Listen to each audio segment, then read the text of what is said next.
নমস্কার বন্ধুরা, আমি সৌরভ। তোমাদের সকলকে সৌরভ রিঅ্যাকশন চ্যানেলে স্বাগত জানাই। যে কথা বলবো বাংলাদেশি মুভি তুফান নিয়ে, যেটা ইন্ডিয়াতে আজকে রিলিজ করেছে।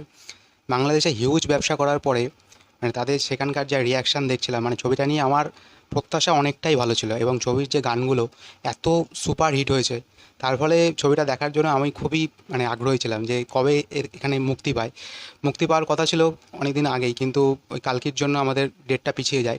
তো আজকে ফাইনালি রিলিজ করেছে, এবং আমি ফার্স্ট ডে ফার্স্ট শো কিছুক্ষণ আগে আমি দেখে আসলাম। তো সিনেমাটা কেমন লাগলো, সত্যি কথা বলতে আমি সুড়ঙ্গ মুভিটা দেখেছিলাম রায়ান রফির।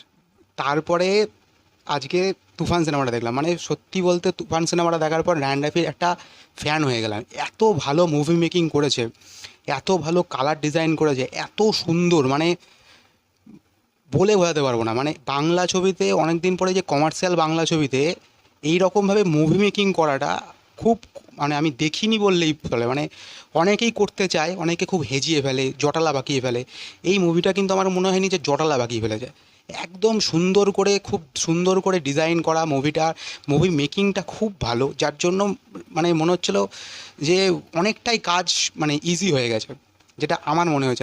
এত ভালো মুভি মেকিং, আমি প্রশংসা প্রথমেই বলবো মুভি মেকিংটা। এত ভালো মুভি মেকিং করেছে, এত ভালো ভিজুয়ালগুলো দেখিয়েছে। যখন একটা সিন আছে হাফ টাইমের পরে বাংলাদেশে, এত ভালোভাবে ভিউগুলো তুলেছে, এত ভালো সুন্দর করে বিষয়গুলো দেখিয়েছে, আমার দারুণ লেগেছে। আর তারপরে যদি বলি প্রত্যেকটা মানুষের অভিনয়, এটা শুধু কিন্তু যে সাকিব খানের কিন্তু একটা হিউজ ফ্যান ফলোয়িং আছে, শুধুমাত্র সাকিব খান, শুধু সাকিব খান না, প্রত্যেকটা মানুষের কিন্তু এখানে কন্ট্রিবিউশন আছে। প্রত্যেকটা ক্যারেক্টারকে ঠিকভাবে বিল্ড আপ করেছে এই মুভিতে। একটা কমার্শিয়াল সিনেমা শুধুমাত্র একটা হিরোকেন্দ্রিক সিনেমা হবে, যেটাতে আমি খুব অপছন্দ আমার। একটা কমার্শিয়াল সিনেমা শুধুমাত্র হিরোকেন্দ্রিক আমার খুব অপছন্দ। সমস্ত কিছু নিয়ে একটা গল্প থাকবে, একটা স্ট্রং গল্প থাকবে, যেটা এই সিনেমার মধ্যে রয়েছে, একটা স্ট্রং গল্প। তুমি বিশ্বাস করবে না, 2 ঘন্টা 40 মিনিট মতো সিনেমা যদি হয়, আমি 1 মিনিটও মানে বোরিং হয়নি। 1 মিনিটও আমাকে মনে করেনি যে এরকম একটা ভাল লাগছে না, এরকম টাইপের। এত সুন্দরভাবে বিজি করে রেখেছিল বিষয়টাকে।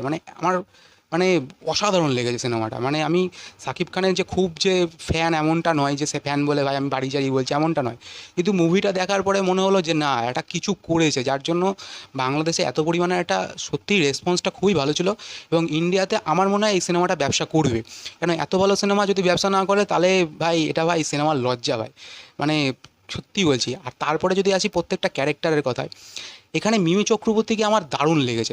তাকে গানে যেভাবে প্রেজেন্ট করেছে, কিন্তু তুমি যখন সিনেমা হলে তাকে দেখবে, আরও আরও সুন্দর লাগছে। তার যে গ্ল্যামারে সেই সময়কার, মানে সেই সময়কার নায়িকা, তিনি হচ্ছেন 90s আমলের নায়িকার চরিত্রে অভিনয় করছে।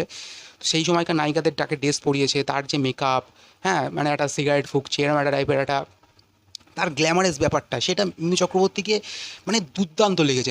তিনি যখন ছিল ক্যামেরায়, সবাই হাততালি দিয়েছে, সিটি মেরেছে, এরকম একটা ব্যাপার।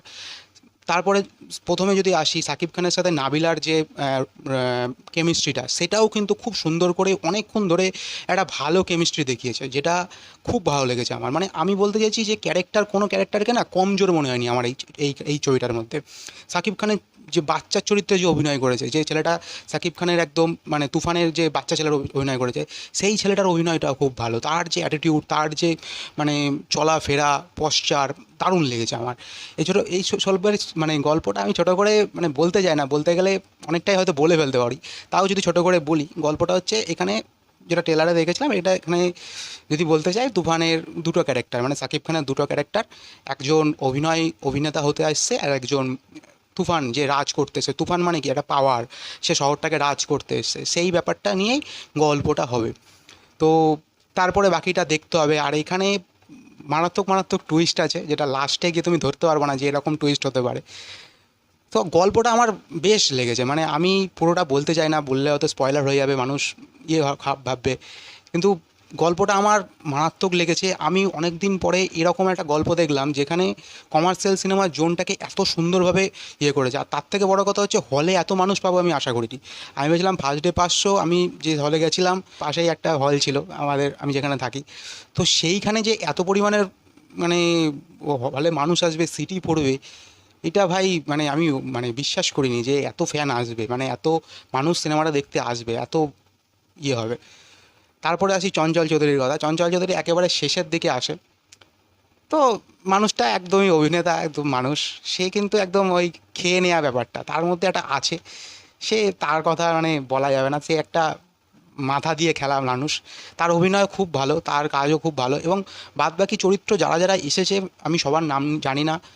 ওই যে এই কিরারে বলে যে আসবে অল্পক্ষণের জন্য সংলাপ দেবে, তার চরিত্রটাও খুব ভালো। মানে এটা ফুল অন মাস্তি করা একটা সিনেমা। গানগুলো যখন যেভাবে যেভাবে বসিয়েছে, গানের যে যে পোর্শনগুলো সেগুলোও খুব ভালো।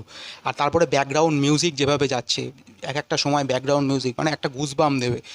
দুর্দান্ত সিনেমা। আমি যদি বলতে পারি যে তোমরা সময় নষ্ট করো না, এখনই যাও, এখনই গিয়ে সিনেমাটা দেখো, সিনেমাটা দেখে তুমি তোমার মন্তব্য জানাও। আমি বলবো হতাশ হবে না সিনেমাটা দেখে, একদম মানে দুর্দান্ত একটা সিনেমা। মুভি মেকিং থেকে শুরু করে স্টোরি টেলিং যেভাবে করেছে, গল্পগুলো যেভাবে বলছে, একজন ন্যারেটার যে গল্পটা বলছে, মানে লাস্টে গিয়ে বলছে ব্যাপার আছে যে একটা মানে সবটা বলা যাবে না, সমস্ত কিছু নিয়ে গল্পটা বেশ জমজমাট, আর মজা পাবে গল্পটা দেখে, এটুকু বলতে পারি। আর যাও, গিয়ে দেখো। আর ভালো লাগলে এই চ্যানেলটাকে লাইক করে দিও, শেয়ার করে দিও, সাবস্ক্রাইব করে দিও। Thank you.